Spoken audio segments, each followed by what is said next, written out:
Hello everyone, welcome to EduTap and welcome to the success story session. Today with us we have Mr. Prasanth who has cleared the RBI Grade B in this year, that is in 2022 only. And you will be very surprised to know that the marks that Mr. Prasanth has got in his RBI Grade B in interview especially he has got 74 out of 75. So you can understand that he has got such high marks in interview and pretty good marks and pretty good score in the mains also. So how he was able to get such marks, he will be telling his strategy as well as this was his first attempt. In his first attempt with RBI Grade B, he was able to clear the exam. So what was his story behind this clearing of the RBI Grade B? Let's understand that. So first of all, heartiest congratulations to you, sir. Thank you, ma'am. Okay, so can you tell a little about yourself to the aspirants that what was your journey towards the RBI Grade B? Ma'am, my journey to RBI has begun long ago. I think when I started my UPSC preparation in 2015. But after that, I took a small break for my personal reasons, and I was back into the preparation in 2021. So I think technically my RBI preparation went for 3 months. That is 1.5 months, 40 days before prelims, and 1 month before mains. So for prelims and mains, that's what I technically prepared for. But I think overall, it was a cumulative effort of what I've studied long ago for UPSC and what I've studied recently for SSC. So yeah, I think that's more or less the time I took to clear the exam. And how did it came? Like you were preparing for UPSC and then you prepared for SSC. In SSC also you did quite well. And now coming to the RBI, how did you know about RBI? How did you came to prepare for RBI?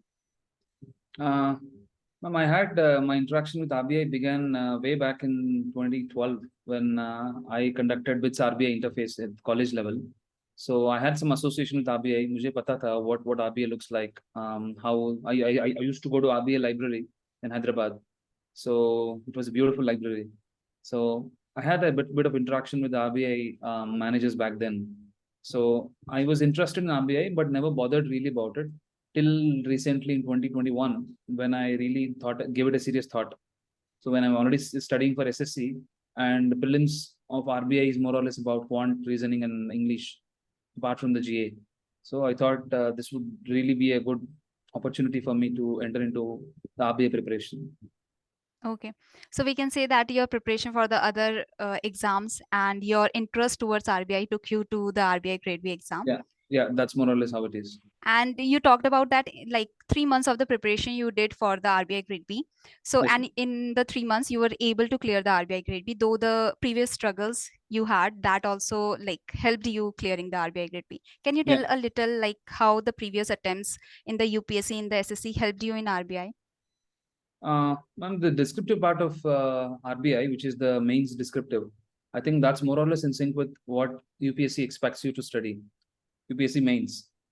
And the prelims part, which is the quant, reasoning, and English, is more or less what the SSC expects you to study for the exam. So I think RBI is one exam that has everything in it, right from the aptitude part to objective GS to descriptive to typing to interview. I think there's no other exam that is as exhaustive as RBI Grade B is. True. So I think the students will be very much interested in knowing your strategy, that how you cleared the RBI Grade B, especially the interview part. You got like, can you first of all tell the marks to the aspirants that what marks you have got? Ma'am, I scored 74 out of 75 in interview. I think there's another candidate along with me who scored that. So, and this year I think they were very liberal in giving marks. So, few of my colleagues I think have got around 15% of them got around more than 65, 70 marks. So this year they were a little liberal in giving marks. Like last year, one of the least marks was 3 marks out of 75. This year there was no such case. So I'm assuming that they were a little liberal. I got 74. Yeah. And in mains, if you remember the marks. Mains, I guess I got 177 plus something. So Okay. overall, it's around 249 plus around 250, ma'am. Okay. So I think first we can start with the phase one. and then we will move to the phase 2, and then we will start with the interview part. So Okay. starting with the strategy for the phase 1. Now you said that you only prepared for the 1.5 months for the phase 1. So how were you able to manage the GA, ESI, in the GA and quant, reasoning and English? My prelims, I actually gave only 25 days. That's because I had a little worry about the finance and management part. So first 20 days, I was giving 50% of my time for finance and management, and quant, reasoning and aptitude. I think quant, reasoning and English. English, it was fine, but reasoning is one of the toughest reasonings you'll ever have in the Indian exams. So for that, I think you need a timer. You need a stopwatch and see how much you are studying, at what pace you are studying, at what pace you're solving the problem. So how you need to improve. So unless you have a time-bound preparation, a time-bound solving of the problems, it's not going to work. So for quant and reasoning, I used to have a stopwatch. So I used to put after studying a chapter, I used to really count the number of minutes I used to take to solve 10 problems. Then again, redo the same problems to see how much I'm improving. Again, redo it to a point where I'm really happy and satisfied. Then move to the next chapter. So unless you are perfect in one chapter, I did not move to the next chapter. For that, this is one way. And for general awareness, I believe it's all general current affairs, affairs cloud, or any current affairs that you see in EduTab. General current affairs followed by banking static part. And I think again, I used to prepare small summary sheets in the sense of for all current affairs and all the names. We all of us have difficulty in remembering the names. So I used to write down in one A4 sheet, one corner all the awards, one corner all the nominees, one corner all are like the banks in news, one corner all of the finance in news. So all that I used to compile it in very short notes, very crisp notes, one word summary, so that I'll recollect it 1-2 days before the exam, so that I won't confuse between the options. Okay. So I think that's how it is. So like how important the revision is? How many times of the revision did you do for the GA especially? I didn't have a lot of time, but generally, I believe revision for general awareness is as important as studying. If you don't revise, it's equivalent to not studying. Mm, true. So revise it as often as you can. It's preferably like if you studied it today, revise it within 3 days, within 4 days, so that you can remember it and revise it from the same source. So don't read it again. I mean, these are all general stuff that everybody say, everybody knows it. What is required is that level of sincerity in following it. Sab logon ko pata hai. Even you know, I know, everybody, all the viewers here know that we need to revise. But what's Yes. important is to come out of the comfort zone, stop what you're studying, close the book, then go back to what you read yesterday, revise it, and then come back. You need that a little bit of bravery, we can say. It's not a simple thing to do that, Hmm. because you will be carried away. Books are so lucrative. They kind of tease you to study more. But stop it there. Hold on. Go back, read it, and then come back. So that's important, man. That's true. And such nice words. And so now we have understood that okay, the revision is a must in the GA part, especially. You said that for the quant and reasoning, you were doing the chapter wise practice in a way. Yeah, yeah. Now there are so many chapters in the quant, especially, and in reasoning also. There are different like topics, the puzzles, blood relation, and stuff and stuff. So how are you able to manage your preparation at in such a like less time? Ma'am, reasoning, I think you need to leave the bad areas or weak areas.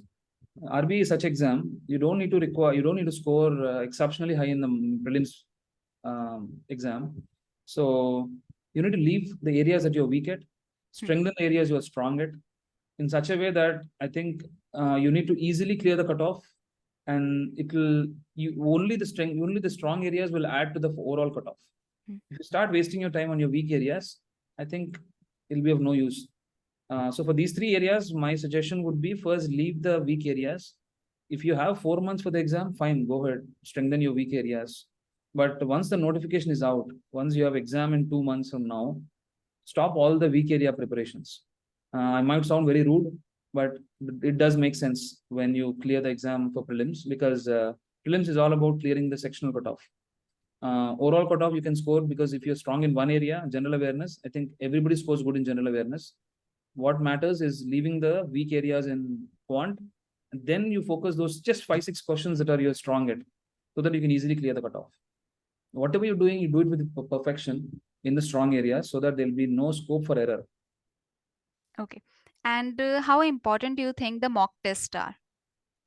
I didn't give any mock test for mains. For prelims, I did, because prelims requires that gauging where you are, and you need to have that. You need an ability of risk aversion, kind of taking that risk, avoiding that risk sometimes. So how to attempt the options, how not to attempt certain things. So ये सब जानने के लिए test लिखना तो पड़ता है, मगर I think it's all about that sincere effort of doing it day in and day out. If you start doing your quant day in day out, chapter wise, then revise it. I think test series will help in actually the time bound preparation. So for prelims, yes, it is very important. But for mains, I believe it is so diverse, and you have only 1 month of time.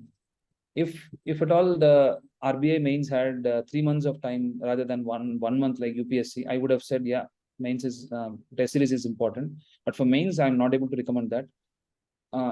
If you have already read it, if it's your second attempt, third attempt, yes, test series, go for it. If you have completed the syllabus, yes, test series, go for it. But if it's your first attempt, or if you're not completed the syllabus, revise it first, then go for the tests. Revision is more important than test for mains. That is true. So now I think we have covered the quant, reasoning, English, and GA part. As you have said, that focus on your strong areas, because you just have to clear the cutoff. And the sectional cutoff is something that many of the students, we have heard that they have missed the reasoning cutoff by zero point 0.5, the quant cutoff by 0.5. So such things. So you have to focus on the strong areas, like Prashant sir has said, to clear at least the sectional cutoffs. You do not have to top in the prelims at least. So now I think we can move to the phase 2 part, that is starting with English descriptive. Like you said that your English is fine. So did you prepare for the English descriptive, or you said that I will just see in the examination? Ma'am, I in fact left such certain questions in the exam hall. I could not even complete the paper. So still I got reasonably good marks in mains. That's because whatever I've written with perfection. जिसको भी मैंने बोला है कि मैंने ये सब questions छोड़ दिए एग्जाम के बाद, वो सब ने कहा कि तुम छोड़ दो भाई, तेरा नहीं हो पाएगा interview in mains clear. It didn't happen like that because I was confident of my content. जो भी मैंने लिखा हुआ है, I think I was very confident of what I've written there. So I think mains is all about knowledge. Mains is not about information.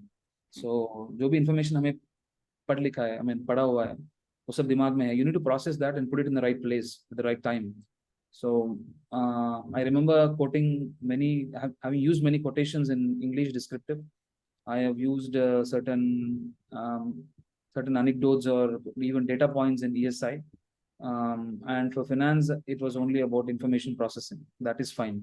But I think more or less, this is about the descriptive part. And for objective part, for finance and management, I think it's all about processing the information.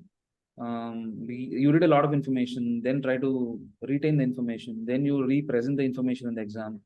So finance and management, this is how it goes. But for ESI, the exam is becoming more abstract. The exam is becoming more unpredictable, not difficult, but unpredictable. So for ESI, instead of sticking to a specific syllabus, what is important is you read random stuff, try to link the dots that you're reading, and try to eliminate the options given in the given questions. Nobody can give a very good attempt in the ESI objective. All they can do is not to give a bad attempt. So just do reasonably good. That's enough in ESI, unless it's very easy paper. So all your game lies in the descriptive part. Objective, even if you give it very bad, I think it's still okay. So yeah, descriptive is what matters. Start practicing. If you practice writing, I need not tell. I mean, people here already know how important writing is. People are into UPSC. People are into bank exams. They know how important writing is. Expressing what you know, what you want to know. So that's it. Okay. So I think, did you practice for the typing? I did not, because I am a computer science graduate. So I had reasonably good typing speed. So I did not practice typing. But I saw people who did practice writing. More than practicing writing, practicing answers, ma'am, what is important is, so these are two different things. You want to write something, that's a different thing. And you want to type it, it's a different thing. So first type what you're comfortable in. Like, how did your day go? If I ask you, you just need to type it in a page. Just type it. Random things. So expressing, a lot of people find it difficult in expressing, especially I think more than 60-70% of the people who write RBA mains are from banking background. So they do not have a strength in the writing areas. So for them, the best exercise could be daily, morning and night, write down how your day has to be and how your day did go. Just random things like that. Just write about your father, write about your mother, write about anything, write about your friends, write about a book, write random things.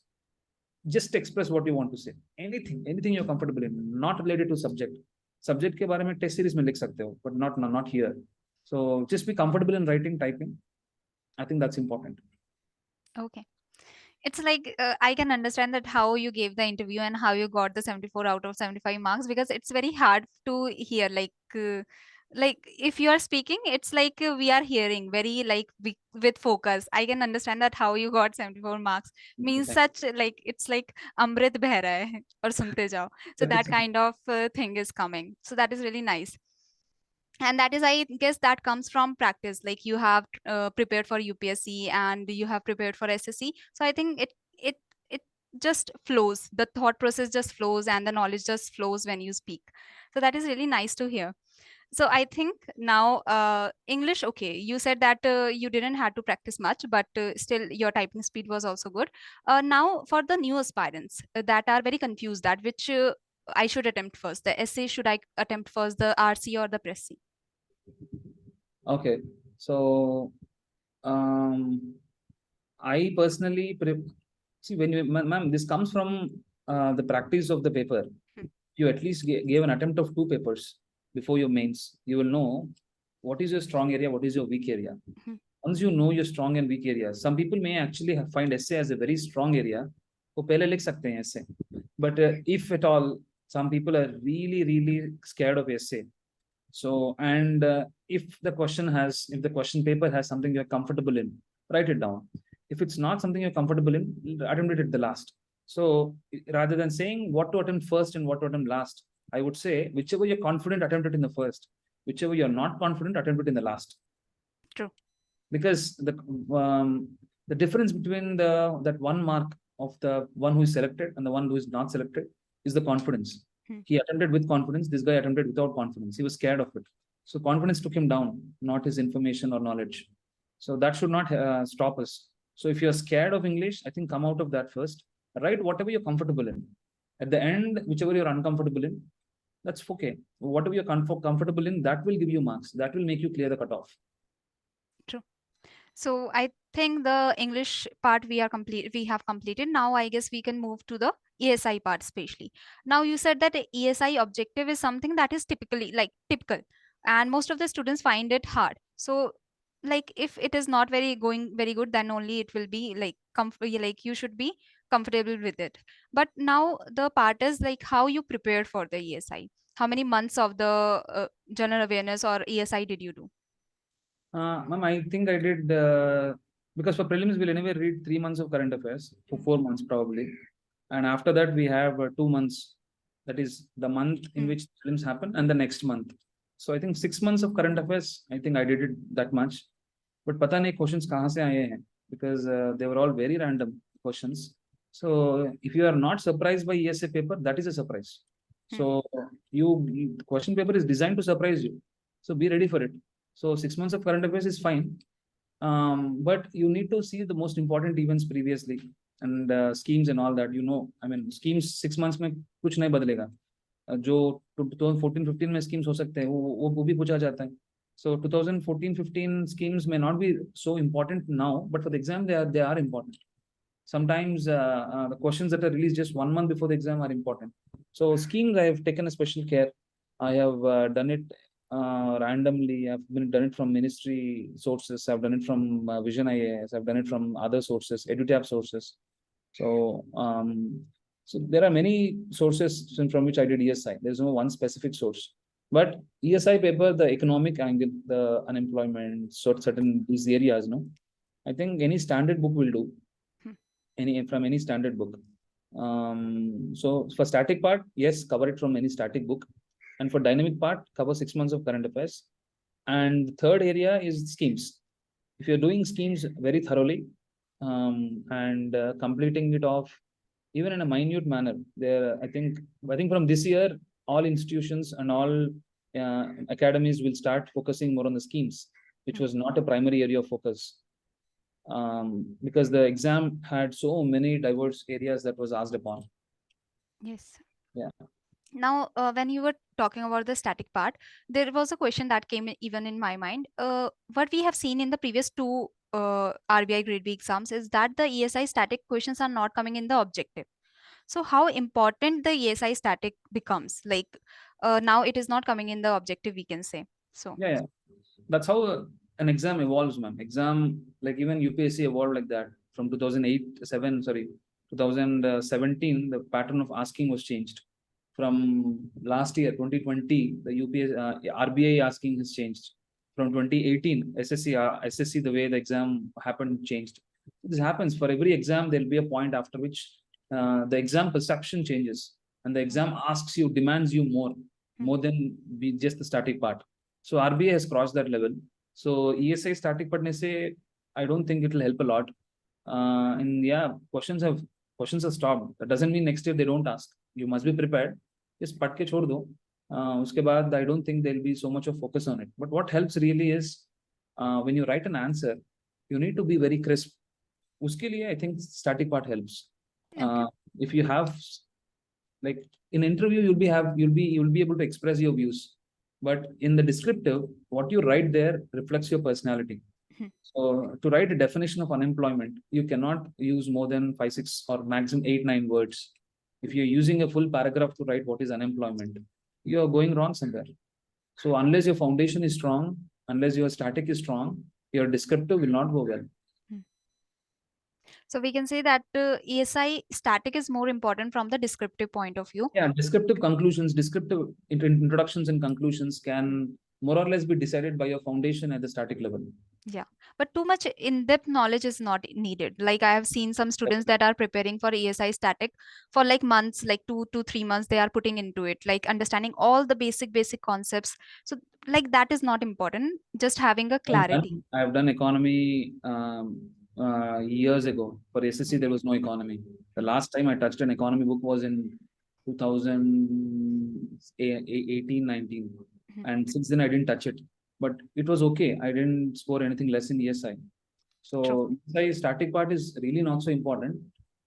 But you need to have a strong foundation. You need to know the difference between growth and development. You need to know the difference between the different structures of unemployment and kind of rural unemployment versus urban unemployment. उसके लिए थोड़ा static knowledge तो जरूरत है.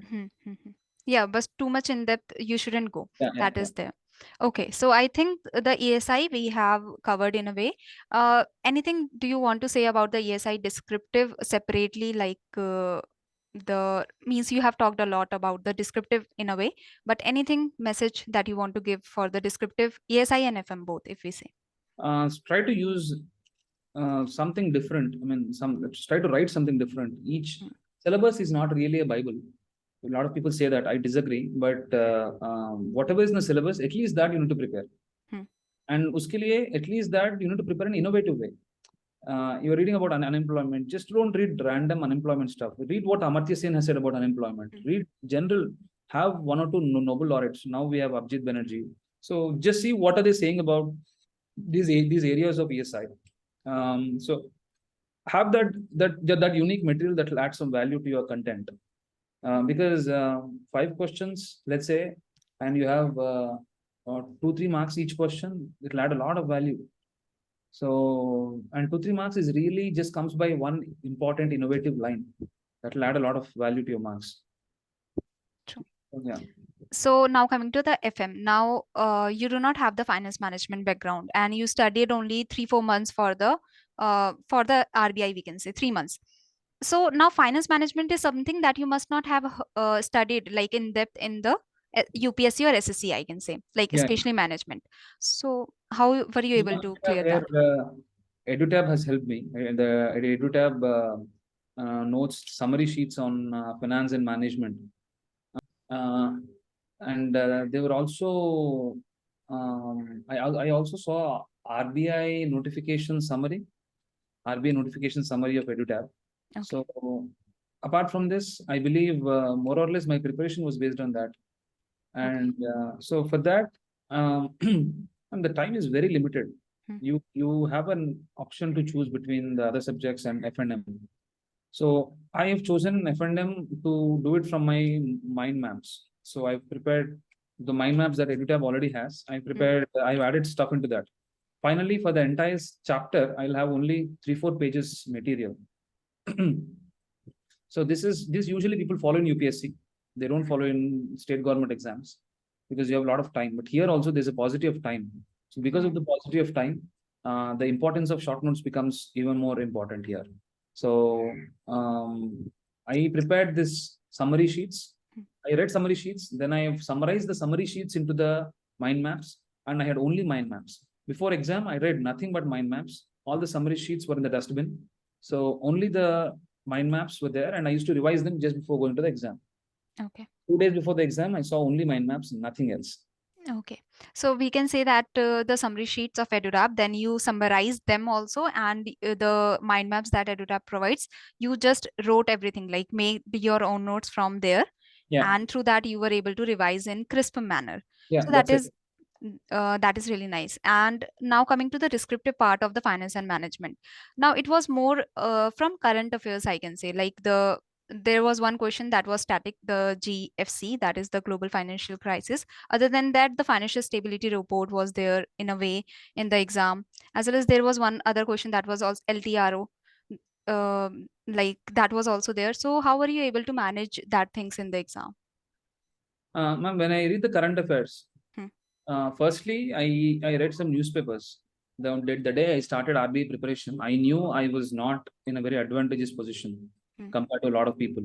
A lot of people are preparing for this exam for many months now, or True. many years to that matter. Second attempt, third attempt, fourth attempt. I saw someone who's my colleague cleared in sixth attempt. So not easy to compete with such people. You have to respect the exam. Hmm. So the exam deserves that respect, and for that I started reading newspaper. So these cut shots of reading for 1 month, 2 months, I don't recommend it. I have done it because I didn't have a choice. Hmm. But if you are wanting to follow my strategy, you should have that added advantage by starting newspapers. So I had multiple newspapers. I started the physical copy of newspapers after mains, I mean before mains. But I used to read online newspapers, all of these Economic Times or Business Standard or Financial Express, Business Line for that matter. So these four I used to read on regular intervals, prepare some nice notes out of it. Or I started preparing notes for interview, but before that I used to just read them, see what's happening, see what are the interpretations of people. So all that used to be there. So my answers in the mains were more opinion based than informative. Hmm. So I put my opinions into all of these questions more than just giving information to the evaluator. Okay. So yeah, the current affairs and the like the newspapers are very important. That gives you a basis, we can say. That gives So you confidence. That gives you a confidence more than, मतलब, I have some advantage that nobody else have. ये confidence जरूरत है exam जाने से पहले. true. So now I think we can move to the last part, that is the interview part. And you have scored so well. So most of the aspirants will be looking up to you and like very happy to know the strategy that you followed for the interview. Though I can see that there is no strategy like in the way you speak, it just comes naturally. But still, let's talk about the interview now. So starting with the panel, how was the panel? I think there was a 5-member panel. Yeah, 65-member panel. There was one female member from South India. I think the other members were one member in his. He was very dashing. I don't remember. I don't know the names of any of the panel members, including the chairman. Because I knew that he's the chairman because he was in the center, and he was very old. Uske alawa, I don't know anything about the panel. But how are they? They were very cordial. But if you do a mistake, they are ready to correct you, Hmm. not just correct you, to scold you. So even I got scolded by the chairman. I used a acronym. So I used an acronym, and he shouted saying, "I am telling this for the first and last time. Don't use acronyms during your interaction with anybody. Even when you go on international platform, No, don't ever use acronyms. That's what he told me. I said, I'm sorry, sir. I'll make a note of it. I'm about to actually explain that. But anyway, then I continue. So they're ready to correct you. They're ready to scold you. They're ready to find faults in you. उसका मतलब ये नहीं है कि you get scared. When you get scared, you are gone. So the fundamental point is they are testing your personality and your ability of perseverance. They, whatever you say, they are waiting for opportunity to kind of scold you or kind of put you down. Not every, a lot of people might have said the interview board is very cordial. I didn't find it so, because most of my colleagues who have given interview, they found it like that. Interview boards are never cordial. They're not designed to be so. They're not your family members. So they are there to ask you something which you do not know. They want to know what you do not know, and they want to ask only those questions that you don't know. So once they are very clear about their objective, you be clear about your objective. Fine, they're here to do what they want. You face it. So I didn't find any difficulty in facing them because I knew it. They are here for a purpose. I'm here for my own purpose. Okay, so there was a question that usually when someone scolds you or says that no, you shouldn't do this. So there is a natural nervousness that comes. There is a natural like the scary feeling that comes. So how were you able to manage that? You have said that you had the purpose, but still. I'll tell you two different instances that happened in the interview. First is I told you about the acronyms. The chairman asked me not to use any acronym. So I immediately said, I'm sorry, sir, my mistake. I'll make a note of it. We continued with the interview. But then I said, sir, Dwakra is the acronym I used. Then I said, sir, I'm about to explain it, sir. I'm sorry, but I'm about to explain it just in a while. So I said why I was doing what I was doing. But there is another kind of interruption that they'll do where the mistake is not actually yours, but still they interrupt you, but still they kind of put you down. If it's your mistake, first agree to it. If you do not agree to your mistake, you're not going to grow. Agree to it, no problem. And if there's no mistake of yours and still they stop you, which happened to me, then take a stand. There's nothing wrong in it. See, fundamentally, there's only one point. We are very energetic. We are young and energetic. They are old. They are kind of elderly people. They want to talk to us. They want to know us. They want to interact with us. They are moving from Bombay to Delhi to Kolkata to Hyderabad to Chennai to want to interact with us. So please understand that. So when, like in one of my questions, one of the board members said agricultural productivity is less important than agriculture marketing. I took an opposite stand. I said, no, sir, I believe agricultural productivity is more important than marketing. So I have politely said it. He said, no. Then I also said, sir, I think this is more important. Then I have a choice at that point of time to either feel sorry about it or yield to it. But I took a stand. I gave a small example. I said, sir, consider a very bright red apple. A very bright red. It's so lovely apple. Then the consumer wants such an apple. So the retailer buys, or the retailer gets such an apple from the wholesaler. So the wholesaler again buys the same bright red apple because it's on demand from the farmer. The farmer again buys the fertilizers and other stuff. He uses all that to get such a bright red apple. First year he'll get a nice produce. Second year he'll get a nice produce. What happens to the third year? It'll go down. So he'll have to leave the land fallow, or he will have to face some insurance losses. So even though the marketing channel is well established, the productivity is more important. Unless the productivity is high, unless the productivity is taken care, unless the productivity is very organically developed, agricultural marketing alone will not help. I explained this for around how much time we discuss now, for around half a minute, 30-40 seconds. I explained this 40 seconds. For the 40 seconds, the interview board was absolutely silent. They came forward to listen to me. What is he explaining? Kya bol raha hai, apple?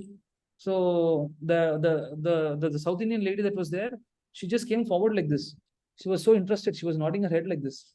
So I was observing all that. Then I understood they really want to talk to us. You just have to make an interesting conversation, bus. That is true. So now I also got so mesmerized. Now I will come out of it, and we will talk about the biodata and the technical questions. Yeah. So were the questions from biodata also, because you do have the gap years? So were there some questions regarding that? Yeah. So I want to say two things here. First, read a lot of newspapers, because newspaper, for me, I read a lot of newspapers, but nothing was asked from the newspaper. But it gave me a great sense of confidence. Before I entered the interview hall, I had a big smile, and after I came out, I had a big smile. So that confidence comes when you read newspapers. The newspaper is one area where you are reading the same paper as what the interviewer is reading. This entire interview panel would have read the same newspaper yesterday, the day before yesterday, today. You're reading the same newspaper. It is like the question paper is leaked. So you're reading the same paper as he's reading. So read those 4-5 business financial newspapers, 2-3 at least before the interview. You'll get a lot of confidence. And about the biodata, my interview was majorly based on biodata, except for 1 or 2 questions. So when you're filling the biodata, be very honest. I know a lot of us want to bluff. A lot of us want to impress using our biodata, but do it calculatively. Interview is not about being 100% true, but interview is all about defending what you've written in the biodata. So you write whatever you want. You write, yeah, I have worked in NASA. Fine, great. Even if you didn't work, right, nobody will ask you. In RBI interview, nobody will ask you, show me a document that you worked in NASA. No, they won't ask you. But they'll ask you, what is NASA? What did you do in NASA? Why did you work in NASA? Why did you come out of NASA? So when you're ready to face on it, then write about NASA. So whatever you are writing in the interview in your biodata form, be very, very, very careful. I prepared 6 drafts of the biodata. I've sent it to so many people. I've got them reviewed. So many people have reviewed it, sent it back. Then they gave small, minute suggestions. Instead of photography, I wrote fine art photography. Now photography is my hobby, but I didn't want to just write photography. So I used a word, a small tweak to everything, so that I'll defend it, so that I can drive the interview whenever a question was asked. So they think that they are interviewing you. But if your biodata is good, you can drive the interview.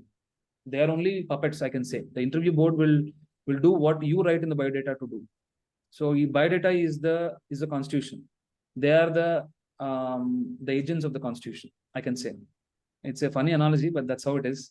And coming to the next question that you asked, the gap years and that. So they did ask me question, but my question was a little different. They said, see, you did some welfare, social, and all that. Then you did BTech. Then you did marketing. Then you did you founded an NGO. You're into some social activities. Now you are into banking and financial economics. Why? Do you have any clarity in life? Haven't you wasted so much of your life? They started questioning all this. So I said, sir, I'm experimenting with my life. If not now, when? If I don't experiment from 22 to 27 years of my this age, this 5-6 years of age, when else will I experiment? At the age of 40, will someone give me a camera and ask me to go for photography? No. So this is the age I experiment, and I did experiment. There's nothing to feel bad about it. So the gap years may, if you do something that you are ashamed of, then you need to cook up stories. If you did something you're happy about, for example, you prepared for UPSC, yeah, say it, nothing wrong. If they say you wasted it, say what you've gained in that time. Say you bring your personal topics, it's absolutely fine. Sir, my father is so proud of so and so thing. We did all this. Yes, sir, bol do na. So only 2 things happen in gap years. Either you did something you're ashamed of, or you did something you're proud of.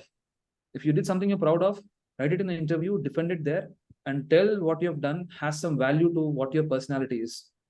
And if you've done something that you're ashamed of, that you've just done, have done time pass or sub, then you need to cook up some story. Biodata में थोड़ा अच्छा लिख लो कि hobbies लिख लो या whatever you want to write, deviate their attention. Then say, sir, I've started my interest. I've started my father's. I was helping him in something. Whatever you kind of want to say from your own history. So that's a delicate part that you need to take. But when you're taking such risk, be very calculative. If you have other strong areas in biodata, better not give so much of emphasis to this. If your biodata is very plain, then use the biodata as a weapon, as a tool to attract the board. True. So now coming to the technical part, now most of the students, aspirants, they are focused on the RBI website. So were there some questions from the RBI website? Not directly, but yes, definitely. So I think you mentioned questions in finance and management. They were also from more or less Biodata, the RBI website. RBI website, yeah. But they are old stuff, not a new one. Sometimes new ones are asked. So it is important, not that it's not important, but you can read summaries from EduTap, or you can get that summary from current affairs, finance and news, and other areas. Other institutes also provide financial news, so you can get them there. But if you don't understand something, please Google it. Listen to some YouTube channels. Get an understanding about it. If you don't understand what is LIBOR, try to Google it, and how is it different from the India standard of doing it. Try to understand things as if you are actually working there. So unless you understood it, just if someone asks you what is 2 plus 2, it is 4. As simple as that. If someone asks you how CRR increase will impact the economy, it should be as simple as that. Understand the foundation basics of everything. Only then you will be able to write answer. If you by heart things, ठीक है, introduction लिख सकते हो, but पूरा answer नहीं हो पाएगा. True. So I think we are towards the end of the session. And any message for the aspirants out there? I don't have any message as such. So just that prepare well, prepare happily, and unless you have some strong dedication, I can say now that I was very serious when I've begun the preparation, but you need that sincerity. So we all do mistakes, but only when you stop, ask yourself, correct yourself, you'll be through the exam. You know exactly what should be done. Like I'll quote one thing here. Just 2-3 days before the exam, I took a printout of some 200-page material. So not easy. It requires a lot of self-criticism and honesty to take a printout of a 300-page book 3 days before the exam. It's because the exam demanded it. I didn't have it. Then I printout le liya. I didn't study. I didn't sleep that night. The next day I got back to it. I drank a couple of coffees. मैंने कम खा लिया. So in that 3 months of time, I lost 7 kilos of weight. So you require that sincerity in working. Whatever the exam demands, deep inside you know it. Deep inside you know it. You don't do it because you are used to some level of comfort, some level of happy. ये सब करने के लिए ठीक है, मुझे आदत नहीं है ये सब करने के लिए. आदतन से victory नहीं बनता है. So you need that going beyond your adat, going beyond your habits to reach where you want to be. So true, so true. And like it's like the interview. I do not want this interview to end, but now I think we should sum it up. So thank you so much, sir, for coming, and thank you so much for giving this awesome interview. Thank you so It much. was really nice for me also to take your interview, to hear such things and be mesmerized in the interview. Thank you so much for coming. Interview. I feel it's just a kind of interaction that I don't, because I've done mistakes. I've done something that I want others to just take it as a small example. Yeah, hope aayega. If you just have 3 months, still it'll be done. You just require that amount of passion. Thank you so much, sir, for coming. Thank you.